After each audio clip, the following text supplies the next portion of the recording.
লেখাপড়াটা একদম শেষ হয়ে গেছে, শিক্ষা ব্যবস্থা, শিক্ষা এটা আপনার একদম শেষ, ওটার মধ্যে কিছু অবশিষ্ট আছে আমার কাছে মনে হয় না। আপনি প্রাইমারি স্কুল থেকে শুরু করেন একেবারে ইউনিভার্সিটি, সব জায়গায় দেখবেন যে এত নিচে চলে গেছে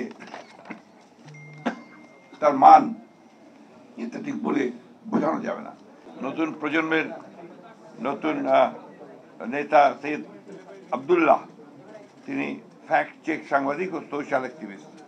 আমি তাকে চিনতাম না, আমি টক শোতে দেখলাম যে একজন তরুণ খুব সুন্দর কথা বলছেন, অত্যন্ত যুক্তি দিয়ে অত্যন্ত সাবলীল ভাষায় তিনি কথা বলছেন। সেদিন আমি তার নাম জেনেছি, আজকে তাকে আমি প্রত্যক্ষ দেখলাম।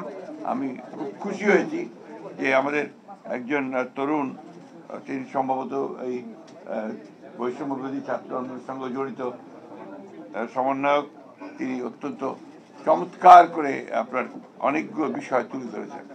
তবে প্রধান যে বিষয়টা তিনি বলেছেন যে এখন বয়ানের রাজনীতি, ন্যারেটিভের রাজনীতি, এটা বিষয়ে আমার একটা ব্যক্তিগত আপনার ধারণা বা একটা কথা আছে। বয়ান বা ন্যারেটিভ এই কথাগুলো আমরা বুঝি, এটা আমাদের সাধারণ মানুষ কিন্তু এখনো বোঝে না। আমি যতদূর